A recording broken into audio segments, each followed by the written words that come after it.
After beating the elder Newt, an extravagant dinner was prepared for Seika. His father praises him for defeating a creature so dangerous that would have challenged even a skilled adventurer. His brother Luft commends his bravery, while Gray can only shake in anger. His father asks him how he knew that elder newts are weak to fire, but Seika just explains he read it in a tome. He had also heard from one of the maids before the fight that his father had driven off the elder newt from the city using fire magic. For his excellent judgment, his father wants to give Seika a reward. Seika leaps up at the chance and tells him his request. He has been practicing magic in his own way until now. However, as part of the glorious Lamprog family, he wants his skills to contribute to the empire. So he asks his father to allow him to enroll in the Rodnia Academy of Magic. The sudden request shocks everyone at the table, remembering that he did indeed see his son Seika in the past practice magic on his own, with just a few books. His father allows it, however, being an earl's son won't excuse him from the entrance exam, so Seika would need to pass that on his own merits.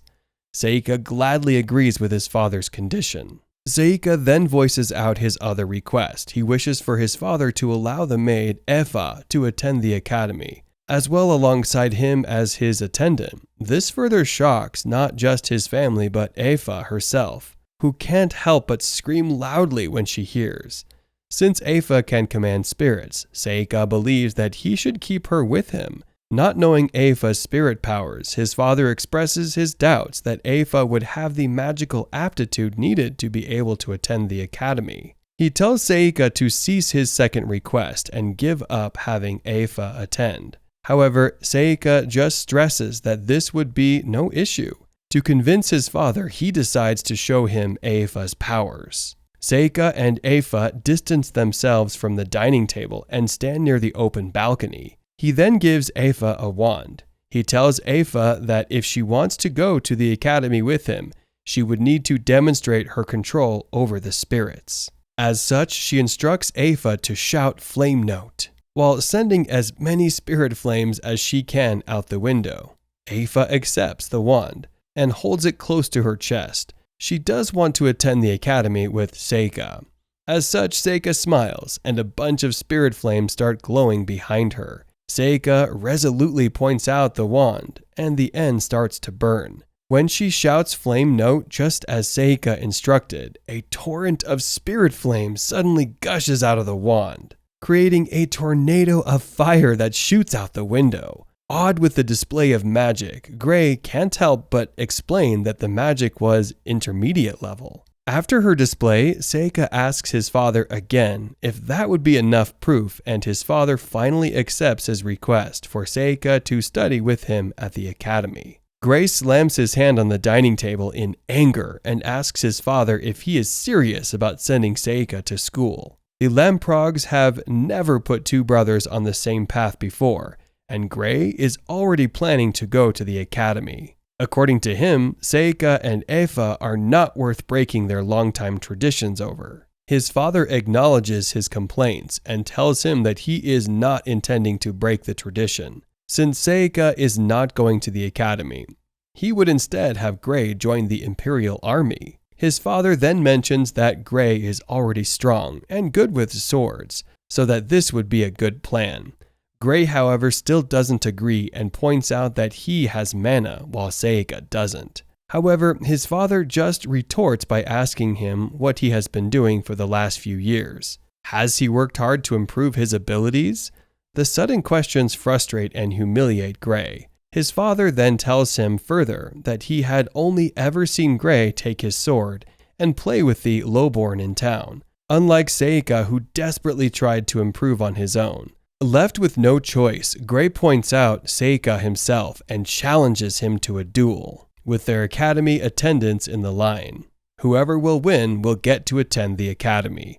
Moreover, if Seika loses, he would leave their house immediately. Seika just sighs at the sudden challenge. His father asks him if this would be acceptable, and Seika accepts. Meanwhile, their mother tries to tell Gray to cease his foolishness, since his brother shouldn't be dueling. But Gray just reminds her this issue is between him and Seika. There are some things he couldn't accept. With the duel decided, their father announces that the match would be held tomorrow morning. They must treat the match as real, but intermediate attack magic is forbidden. After the tense dinner, Seika goes back to his room to make a bunch of new talismans.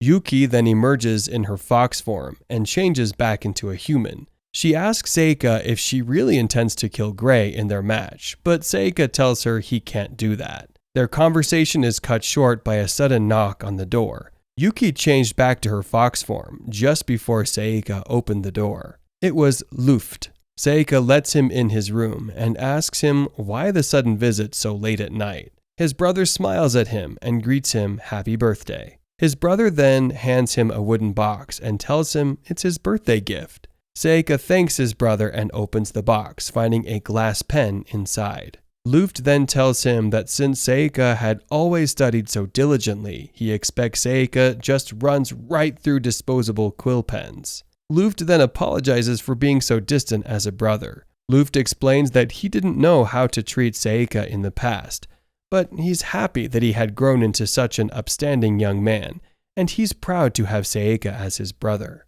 He also asks Seika if he could go easy on Gray in tomorrow's duel, so it can be a lesson for him. Gray happily accepts his brother's request. Luft then tells Seika to study hard while Seika tells Luft to be a proper lord. Later that night, Seika is admiring the glass pen his brother made him. Yuki then appears and compliments Luft for his ability to judge people, but expresses her doubt that the pen is valuable.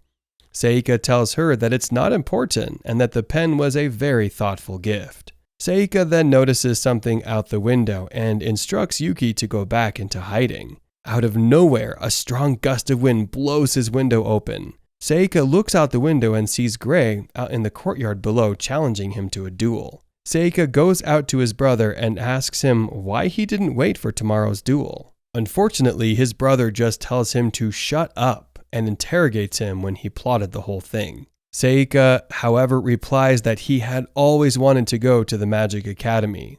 Gray tells Seika he just got lucky that a monster showed up, and Seika ended up beating it. Gray doesn't want to follow the formal duel rules their father set, but instead challenges Seika to an all-out duel. The duel can only end when one of them gives up or passes out. The loser would tell their father that they concede the next day. Seika reminds him that intermediate is dangerous, but Gray disregards his warnings and starts to attack. Gray casts a magic circle directly underneath Seika's feet, which explodes and wraps him in a tornado of fire. However, the flames vanish and Seika is still standing unscathed. Gray attacks Seika again with a windlace, but Seika easily blocks it with a barrier. His brother is shocked that he can use light element magic. Gray then tries to attack Seika's barrier with a barrage of magic, while Seika casually pulls out a talisman from his pocket.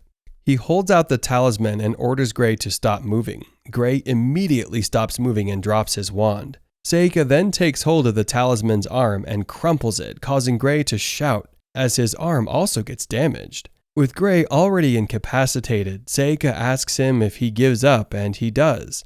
Seika straightens the talisman's arm again, and Gray collapses unconscious. Yuki asks Seika if it's okay he showed a little bit of his powers to Gray, but Seika tells her he did it because he made a promise to Luft. Seika remembers his brother's words about him getting lucky that the monster showed up. However, this wasn't true because he indeed planned everything for the past 6 months.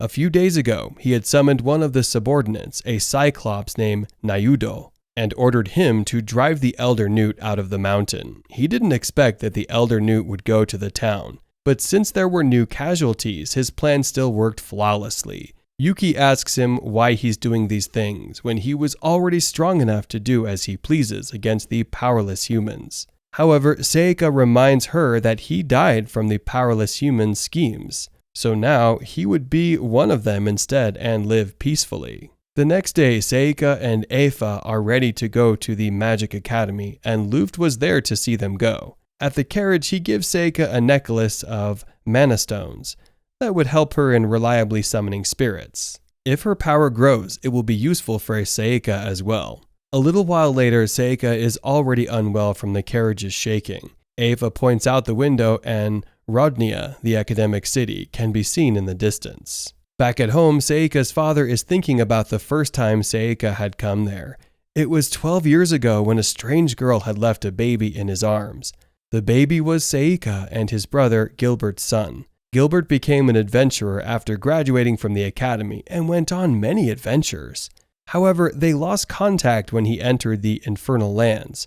The baby he left, Seika, had black hair and eyes, which are rare, and can already use magic when he was 1 year old. His strange behavior caused Luffy to distance himself from Seika and Gray to be hostile to him. Seika's father starts to think if Seika is Gilbert and a devil's son. But Seika had no mana. He recognized that the fire spell Seika used yesterday was different, and the elder newt seemed to be poisoned. As such, sending Seika to the army would be risky, so he sent him to the academy instead. Meanwhile, Seika and Ava finally reach Rodnia. Since Seika is technically her master now, Ava asks him if maybe she should stay in the room that night. But Seika misinterpreted this as having dinner together. Seika tells her he lost his appetite, which makes Ava angry and she leaves. Yuki then appears and scolds Seika for not understanding a girl's heart. The next day, they head to the academy to go take the entrance exam. There, they introduce themselves to the exam instructor. The other examinees hear Seika's last name and immediately want to be friends with him. They are also surprised to see Seika bring a slave with him. As for the test, the first part was a simple magic tool to measure mana. It would glow depending on your magic affinity. This world's magic system is based on 4 elements: fire, water, wind, and earth. There are also light and dark as well, but it's rarely included.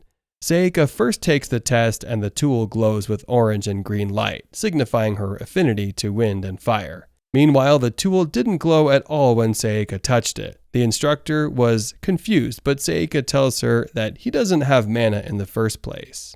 Thankfully, the instructor clarifies that the test is just for registration purposes.